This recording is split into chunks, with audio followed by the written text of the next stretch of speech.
You are fully here. Thank you very much for joining us. Everyone, before we're going to launch into a conversation with these two incredibly smart people, I'm really pleased to be able to listen to both of you. Let me talk a little bit about our sponsors.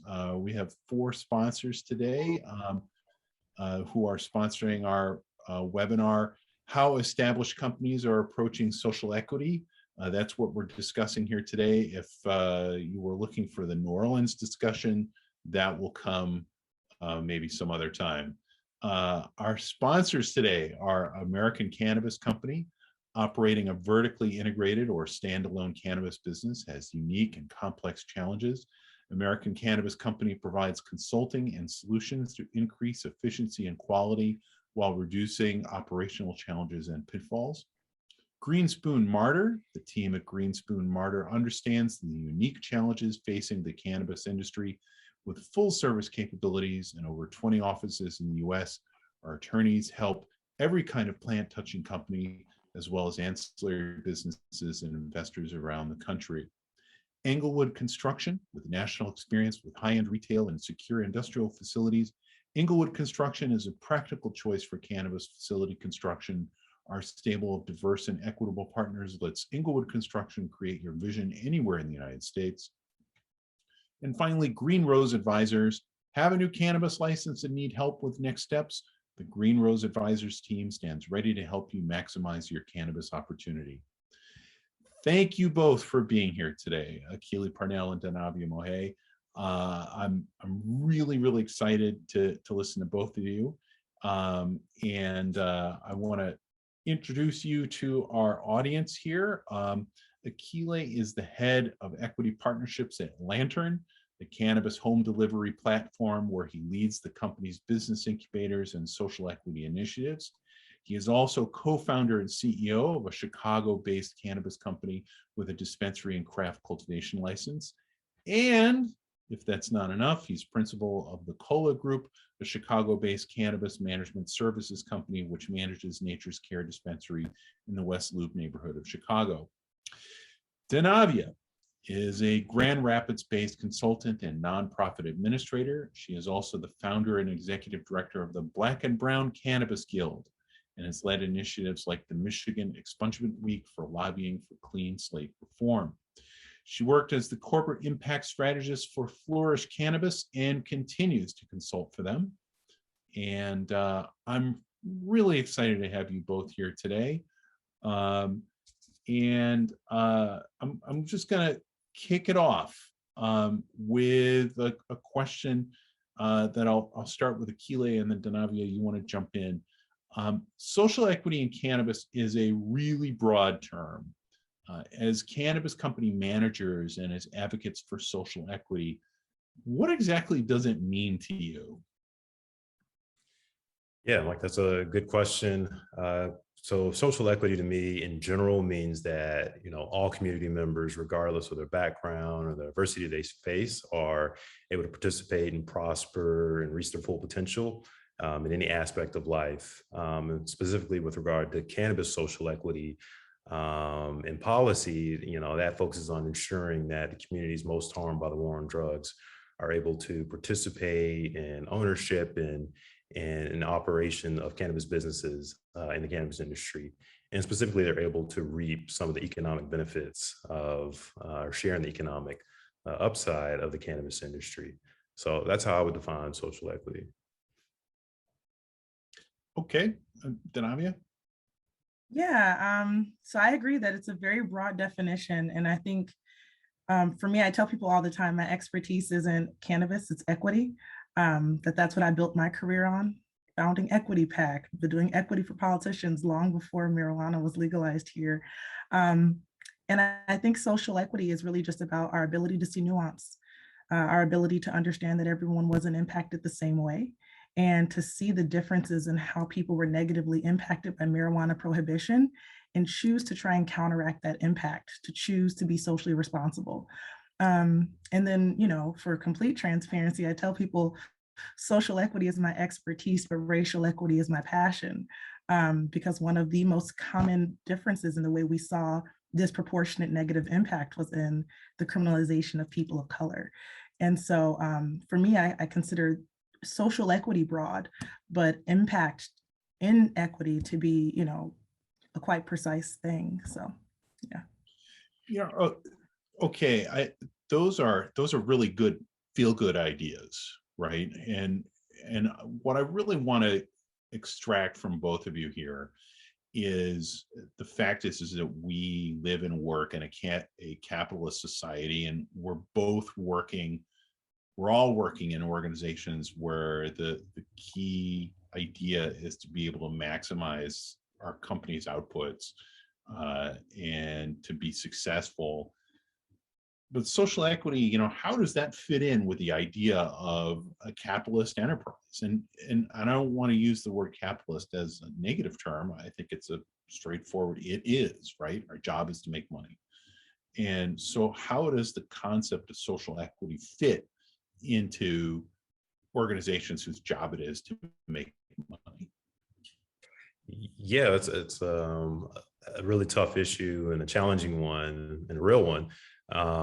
Doesn't mean there aren't opportunities to do that. I think it takes a variety of stakeholders to really advance social equity in the marketplace.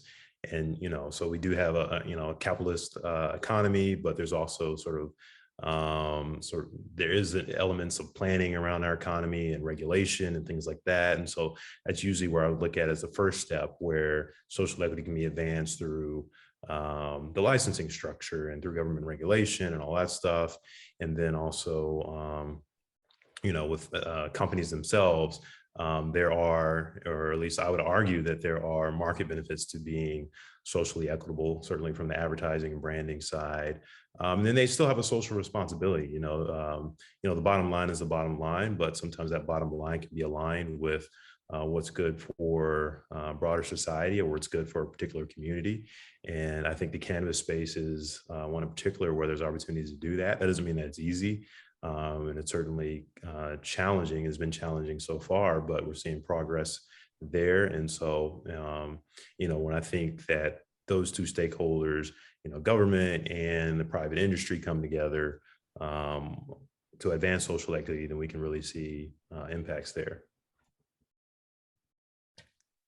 Yeah, I love your answer. I think I'm going to keep it simple, right? Capitalism is about seeing value. I think implying that social equity and capitalism are in some way at odds or challenging to do at the same time implies that social equity in and of itself doesn't have value, when consumers have already taught us that it does. It has a great deal of value.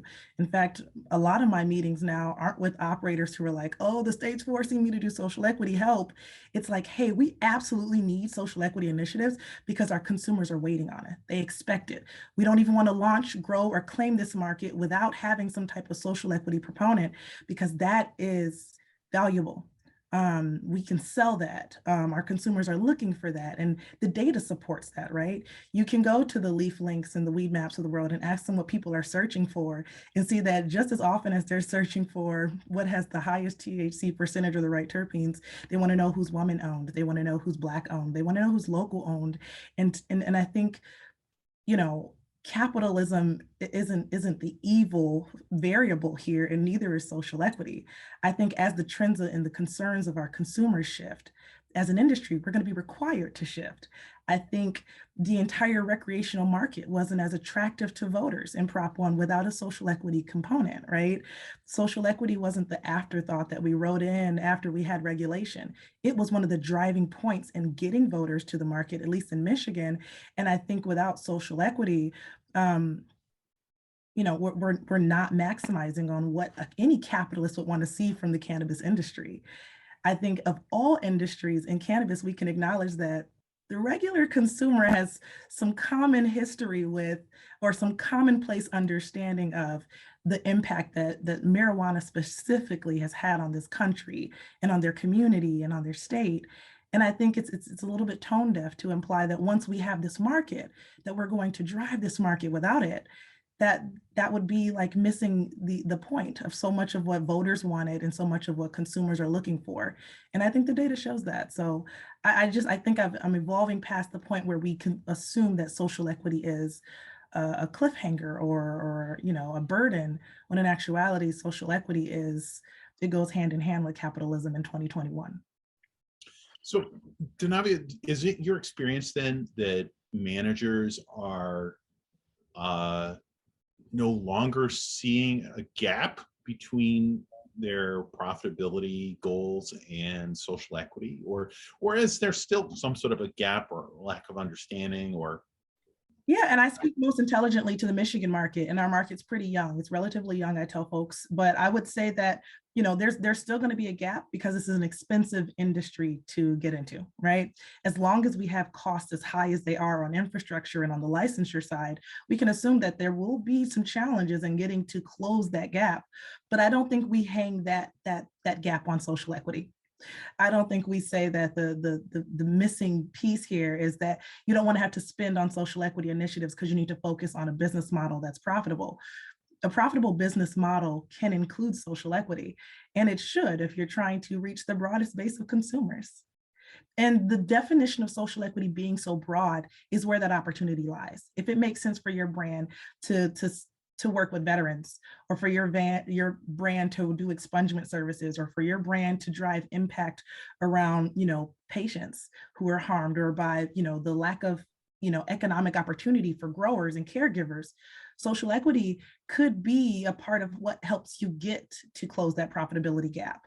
And I just think we shouldn't insinuate otherwise, because there's just vast opportunities there.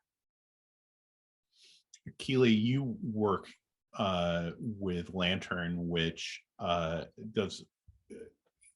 is a delivery platform, and Massachusetts has a requirement, right? That you have to be a social equity business in order to obtain a delivery license. How does that play into things? And what is your experience with seeing with a delivery platform, social equity, and how managers think about that? Yeah, absolutely. So yeah, Lantern, we run incubators in Massachusetts and Michigan, with the city of Detroit, in Colorado, and now New Jersey, and soon to be New York.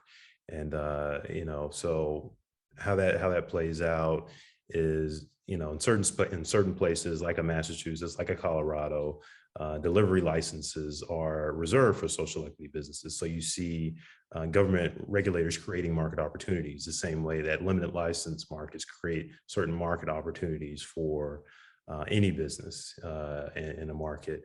And so they created that opportunity and reserved that opportunity for social equity businesses in Massachusetts. Did the same thing in Colorado and in Denver.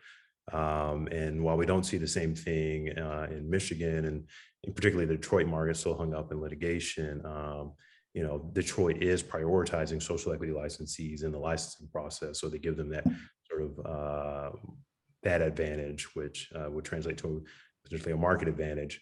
And then you see a similar approach in New Jersey, where social equity licensees, coming with, oftentimes less funding and resources and things like that, can get priority in the application process. And so as far as, how that business model works, I mean, you get, the benefit of limited competition, the same way that, limited licensees get the benefit of limited competition, at least in the beginning when they first get the license. And that's certainly advantageous for any business.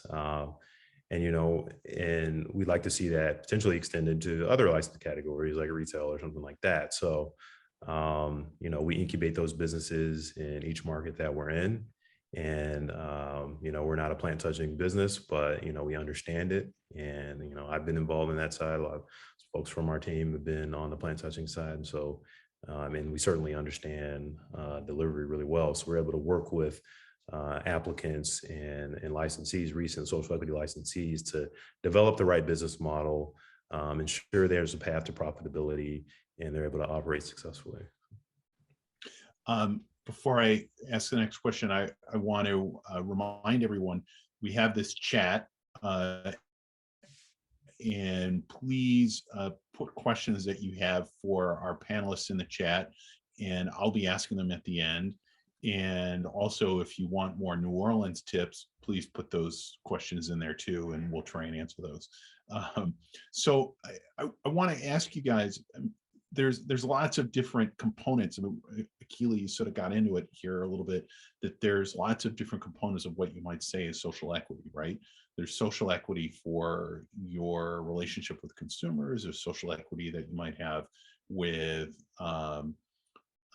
contractors, or different people that you have working for your company. There's social equity that you might have within your company in terms of your hiring. There's social equity in terms of the supply and who might be buying your cultivation from. There's all these different groups. How do companies think about these things, and how do they sort them out in terms of, I don't know, all the things, in terms of, how you're marketing it, how you run it internally, how do you pitch these to different companies?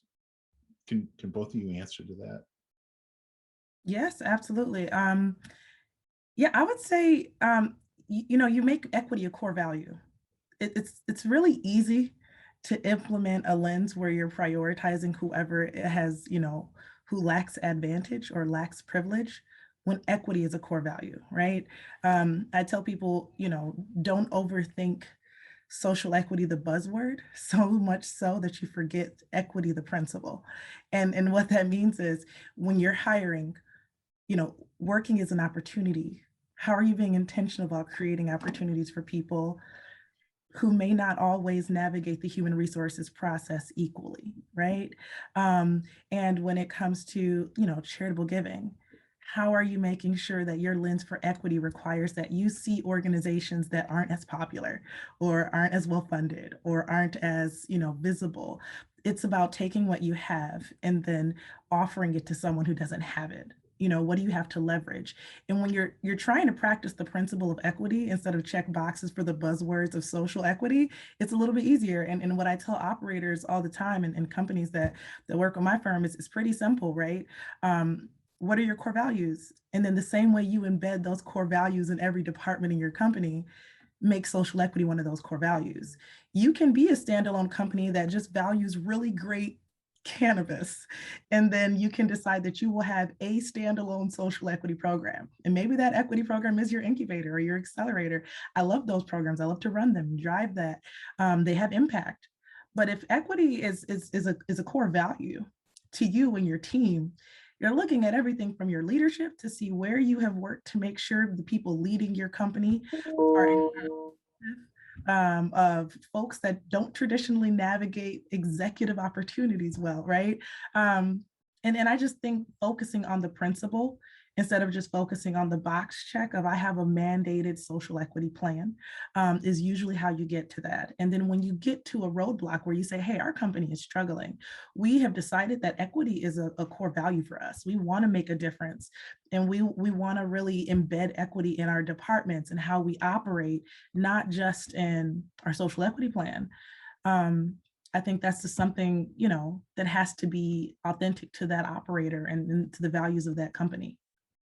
So, I want to do a follow-up question with that, Denavvia. I mean, so the smart brain is that you've got the checklist of the things that you need to do in order to ensure social equity. But the galaxy brain is that you get it to what? How does somebody get beyond just a checklist kind of process? Because we all run companies, and we're like, okay, well, I got this list of things. Okay, everybody go do them, and make sure you go do them.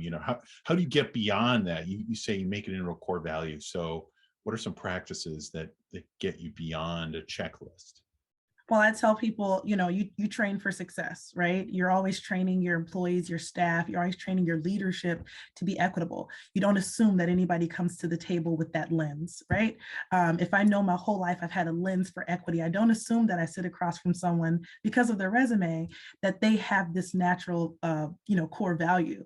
I encourage companies to to go out on a lens in the same way you train your bud tenders to make sure they know how to speak intelligently to product, that you train your leadership to have a lens for equity.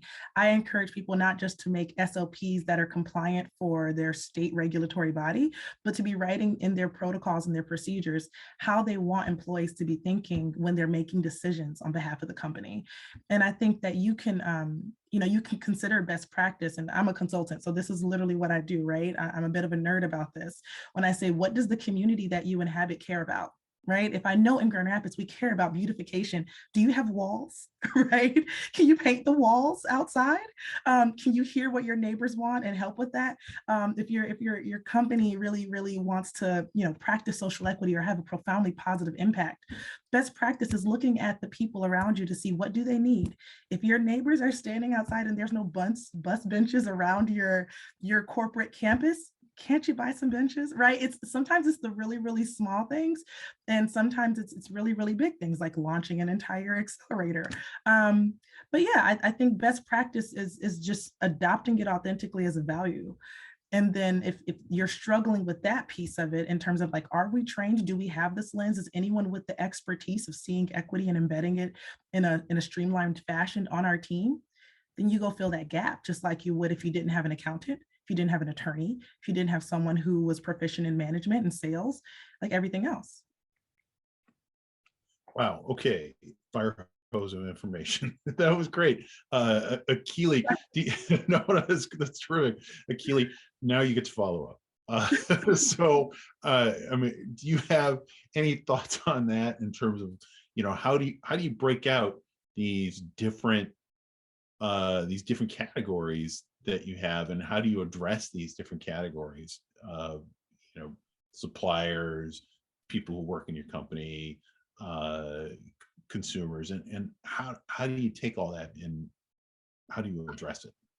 Yeah, for sure. I think first it's important for companies to distinguish between diversity, equity, and inclusion. Those are interrelated, but different terms. They mean different things. And in the cannabis industry, equity focuses first and foremost on ownership and wealth building in the space. And we've seen that, in discussions in Illinois and other states, where the real goal and drive is to ensure that, Black and brown communities most harmed by the war on drugs in particular, are able to own and build wealth in the cannabis industry. And so any equity program has to first and foremost be centered on that. And so that's why the incubators and things like that are the most important and sort of draw in the most attention and interest, especially from communities most impacted.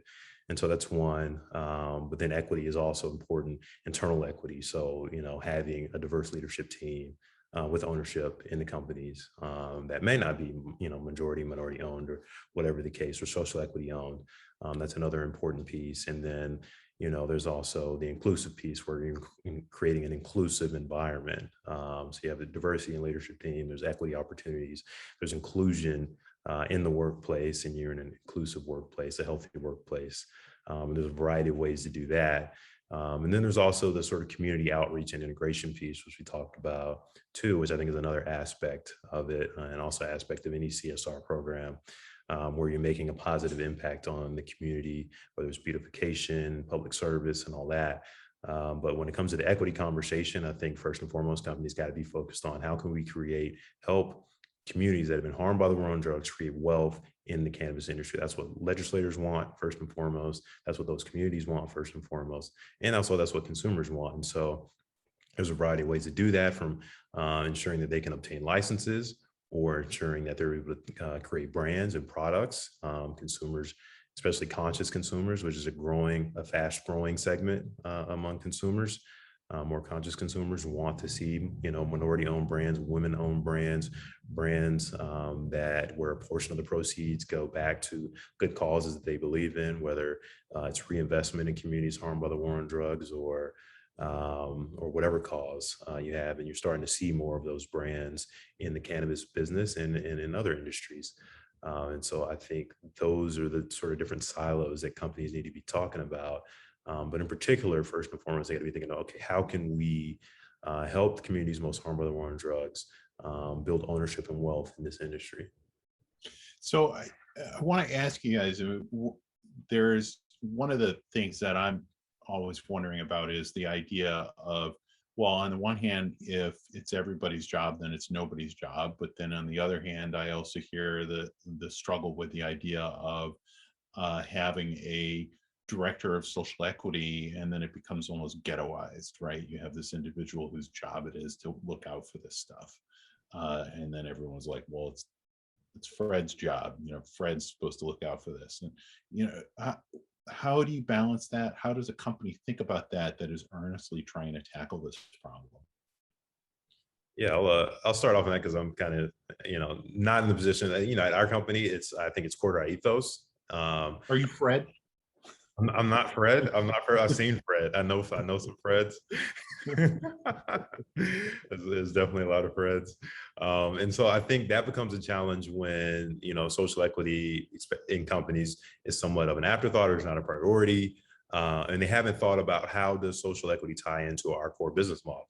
And so, certainly for both for Lantern and my companies, my company's in Illinois, we are literally like a social equity licensee. So it's, we're a social equity by existing, in addition to our program to build wealth and opportunity for folks that we hire. And, we're going to have a stock plan and all that stuff. So there's literally equity that they can obtain through working with us. And say the similar thing for Lantern, where, it wasn't, they wanted a social equity program and they advanced social equity from the beginning. It's part of our business development plan, and in the companies that we partner with, we're not a plant touching business, so we seek to partner not only with social equity businesses, but we make it a priority to partner with social equity businesses and promote social equity businesses on our platform and their products. And so I think we're in companies where their sort of core business was already developed and really mature or maturing before they started to engage in social equity. It becomes easier for Fred to feel like he's off on a silo and not really central to the company's mission. And that doesn't mean that it's too late. It just means they have to really have some real internal conversations and take some actions to ensure that Fred is a central part of the leadership team, and that, it's not just Fred's responsibility to drive social equity, it's the whole team's responsibility in all their different areas. And there's certainly opportunities for that. So yeah, that's what I think about that. I really hope there is not a social equity director named Fred out there, and if there is, I apologize to you. Sorry, Fred. But yeah, I think I echo that sentiment too, which is just that, like, it's so easy to be tokenized in any corporate America environment. I don't think that's cannabis specific. When you are the point person for DEI, been there, done that. It's not fun. And there are challenges to it, right? Which is why I think it needs to be more than a position, and it absolutely needs to be a core value, right? And I think, this is why we have these conversations, right? Because somewhere somebody is thinking that they checked the box because they hired a person, and because that person's in that role, that's their responsibility. And I think as an industry, when we think about how we want to be better, because social equity is embedded in our industry, so we should be embedding it accordingly in our companies and in the impact that we want to have. And I think that's why, discussions like this are so valuable and so timely, because that is what we're thinking about, is how does this impact become a conduit for more equitable outcomes for the communities that were harmed by marijuana prohibition, by war on drugs policy. And a huge part of that is not just having Fred, but empowering Fred to lead, and for Fred's work to influence the work of all the other, executives, C-suite members, and mid-level managers, down to your shift supervisors, down to your everyone else. And then, of course, working with those social equity businesses. We've been talking a lot about supplier diversity in Michigan and what that means. Where's the lack and where are the opportunities, right? To work with organizations that are led by a lot of, like ancillary businesses, where you could be having a huge economic impact, and you could be a practitioner of more equitable outcomes for your community just by being intentional about where you leverage spend. So, I agree. It's a yes and to everything I've heard. So yeah. Thank you. So I want to actually jump right into some questions from our chat, and actually this keys into what we were just talking about here. One question is, from an org chart standpoint, is DEI a function of social equity, or is it vice versa? Either you want to take that question? Yeah, I mean, the E in DEI is equity. So we had a DEI industry long before, we had this boom of interest in social equity in cannabis. And I think the professional in me wants to say that there is both an innate understanding of equity, and then there's a very academic and professional understanding of how to create equitable outcomes. Um, and so I hate that we conflate the two sometimes in cannabis, where we just water everything down to be like, an incubator, that's DEI, when it's so much broader than that, right? And I think that's a great question, because what I would love to see from this industry is getting back to putting value on the experts who separate the D, the E, and the I, and embed it thoroughly in the company, where we don't see leadership from marginalized groups, disenfranchised parties, and where you don't see an inclusive environment, and where you see a whole lot of buzzwords on paper, but you don't see a lot of execution. You don't see a lot of outcome. And then we could shift away from tokenizing, Fred in that one position, and we could see a lot more of, really great companies that aren't just a company, but are really strong corporate citizens, right? Industries that brand themselves with their product and their impact. I think we want to see more of that everywhere, right? All the states I'm visiting are saying that, and I think that's what operators need to hear. So yeah, the D, the E, and the I are not all social equity. Social equity is very buzzwordy, but diversity in and of itself is changing the way, the people around you and the considerations that you take look. And then equity is making sure that you aren't just treating everybody across the board the same, using cookie cutter policies, protocols, so everything is done the same way with no nuance for anybody. And then inclusion is usually a byproduct of having a very diverse team that practices equity, but truly creating a space where different ideas and cultures and values get to converge to create the best atmosphere, to create the best product, to create the most innovative strategies. And that is usually how you get to that, what we consider more of a capitalistic success as well. Okay. Very interested, another question, very interested in panelist views on how industry employers and incubators connect to social equity job candidates or entrepreneurs. Is it through reentry groups, community organizations, word of mouth? Either of you want to jump in with that? Yeah, I think the hiring piece is sort of not a separate conversation, but a different conversation from incubation and in some cases, sort of that generational wealth building. Like that's not really primarily done through jobs, that's primarily done through like creating a business and selling it, and so that's certainly an important piece. I think that's more along the lines of the diversity and inclusion piece. It is an equity, it's part of the broader equity conversation and sort of reparative justice for the harms of the war on drugs and ensuring that people that have been incarcerated are able to rebuild their lives.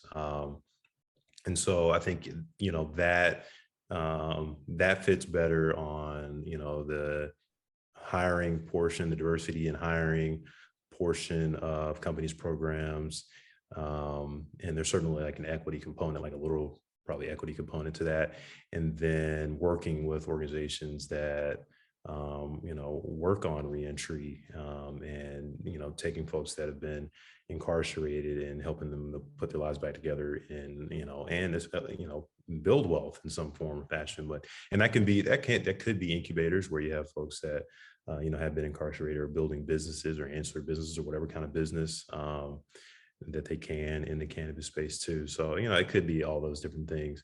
That conversation is an important one and one that's not being had enough, particularly when we talk about, expungements. Expungements in most places are only available, or at least, cannabis specific expungements are only available or easily accessible for folks with lower level convictions, people that were really, and it's usually only for cannabis specific offenses and not for a lot of the other offenses that would come along with providing for your family by being involved in the unregulated market.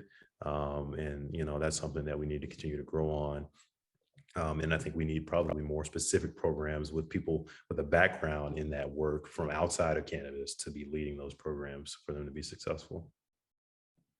That's a really interesting point. And I would speak to this too, because I think the Pipeline to Employment is probably one of my favorite programs that the Black and Brown Cannabis Guild launched.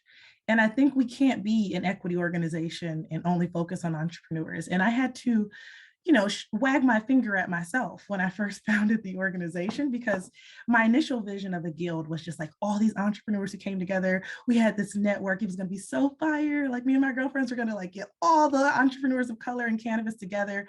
We were just going to build this formidable entity that helped entrepreneurs. And then I had to realize the privilege that it takes to be an entrepreneur in cannabis and step back, right? And I mean, I can out myself. I'm from Benton Harbor, right? I'm originally from a small Black community. And what most folks need in my hometown isn't to all open a dispensary or a marketing firm. What most of them need is a job. And what most of them copped was a charge for possession, intent to sell, maintaining a drug house. And so we pivoted. We had to rebuke ourselves and our own desire to start with the people with the privilege to have businesses, because we thought that would be fun and impactful. But in reality, we knew that if the war on drugs has been the largest driver of mass incarceration for people of color in American history, right? Realistically, it's like slavery and then the war on drugs. Can I give everybody that was harmed in the war on drugs a dispensary? No. And is it realistic to go back to my hometown and say, hey, y'all, I'm bringing justice, a business for you, a business for you, a business for you? That's not realistic. But when I actually asked people what they needed, right, and decided to build our programming by what the needs were of the people at the bottom, right, the people who were most harmed. And our expungement program was the first program we launched. And it wasn't cannabis specific. It was anything that was eligible for expungement. The majority of the people that we helped were actually felons who had to go back to court for a whole litany of offenses. And when we got them over the hurdle and surveyed and said, what's your number one need? They said employment. They said the barrier in getting, a long rap sheet is being able to just provide for your family. And instead of waiting several years to find capital, to learn regulations, to get skilled, to go find properties and all that stuff, they just want a job today. And when I did my research on my dad and I are history buffs. We always are going back and forth about history. My dad always talks about how America built this middle class on home ownership and good jobs. It wasn't like everybody was going to get a business. It was like everybody was going to get equity and property, and everyone was going to get to be either a soldier or get a good factory job. And how for people of color, that income gap isn't just around ownership, but it's around opportunity, and how you can't really have a multi-pronged approach to justice and equity and leave out all the people at the bottom because you want to just help the entrepreneurs. And so we decided to do both. We built the pipeline to employment off the back of the expungement program. We asked people who weren't eligible for expungement yet, what were their skills, and then tried to pair them with operators who were looking for people with their skill set. And that was sales opportunities in dispensaries, that was technician opportunities in cultivation, factories, that was, you name it. And then growing like that from an expungement program to an employment program to 2021 launching entrepreneurial support. I tell my board now, I can totally look myself in the mirror and sleep well at night because I knew we grew with a focus on equity, who was at the bottom and who had the least. And now how do we help the people who have the most? And I think, that's a really, really important part of seeing equity not just as one thing, right? There are multiple ways to look at what everybody has and address where they are and give them what they need. And I just say we should be doing it all. I have a question about that. Vicky Hill, I see that you raised your hand. Put your question into the chat and then we'll ask that question directly.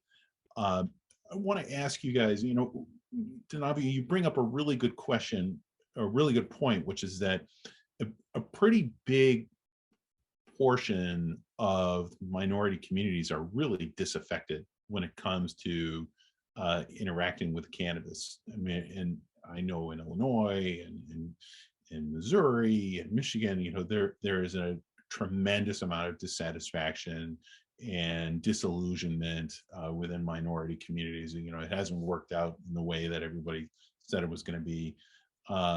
So you have organizations that are often largely white-led that are attempting to earnestly engage. How do these organizations earnestly engage with disaffected communities in order to be able to actually connect with these communities in order to be able to carry out these social equity programs. Yeah, I mean, there again, I used to be in engineering, right? So when I left high school, I went to Michigan Tech University. So you think everything can be fixed? So I am a process person. I'm almost a little bit annoying about being an idealist with all this process, right? I think there's a multi approach to everything, and all the variables and all the levers have to be turned. So I don't think of very much in shades of black and white, which may be my downfall. But I truly believe that when a company decides that they want to have an impact, right, a positive impact, and they want to take that multi-pronged approach to say, hey, we want to help entrepreneurs because that is the tide that raises all boats. And we want to have an employment program that's, driven off this desire to be equitable. And we want to have our policies and the culture in our company conducive to making sure our staff and everyone on our team has opportunities and it's inclusive and all that great stuff. Those are all great aspirations. And I don't think our industry is full of a bunch of jerks who just don't care for making sure they're a great workplace, right? I just think when we talk about what it looks like when you put pen to paper, there's more than one way. And I'll be super transparent, right? When I first realized that the cannabis industry's notion of social equity was to create a bunch of accelerators and incubators for people of color, I was a little bit offended. I said, why on earth as an industry do we believe that there are no Black people in this industry because we're not smart enough to navigate it? If it was as easy to open a dispensary as it is to open a barbershop, every homeboy in my hometown would have one. It's not that there are financial barriers, there are property barriers, right?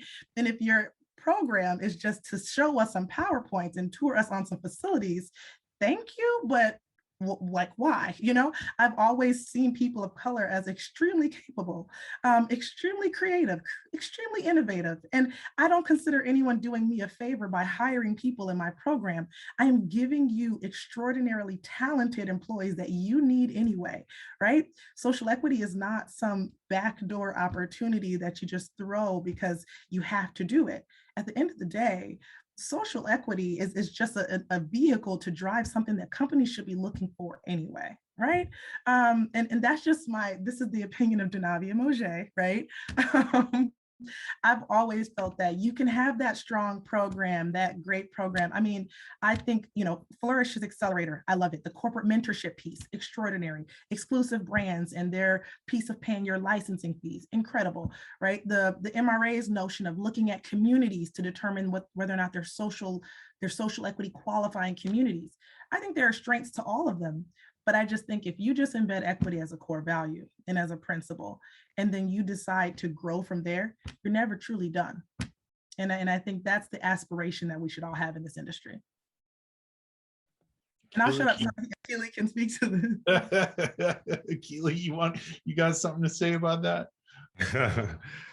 No. I mean, no, I agree with a lot of what she said. It's definitely, it's challenging to create in this industry, and to, a lot of the issues that we're dealing with are not cannabis specific.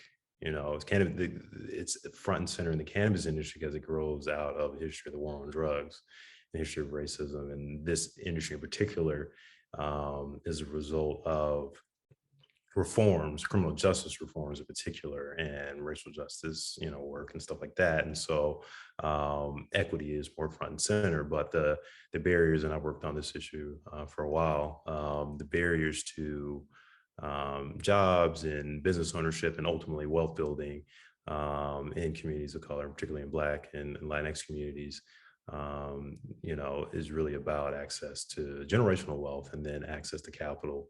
And no incubator that doesn't provide access to capital, for the most part, is not going to be as impactful as it should.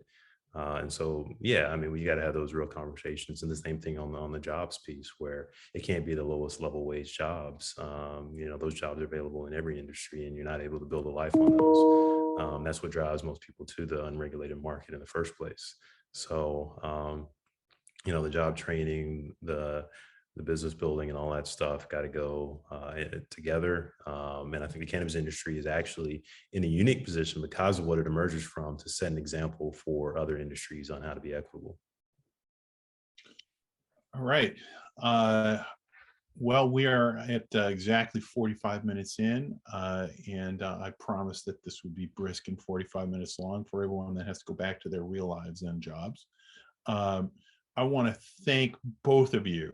Honestly, this was fun, and really enjoyed the conversation with both of you, Akele and Denavvia.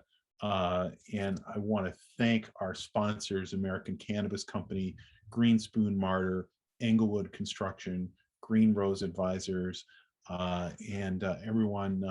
Yes, I will make sure that I include the great list of places to go in New Orleans. And please let me know if you have any places of your own. And next month, we're going to have a webinar on the state of Ohio and what's going on in Ohio. So please stay tuned for that.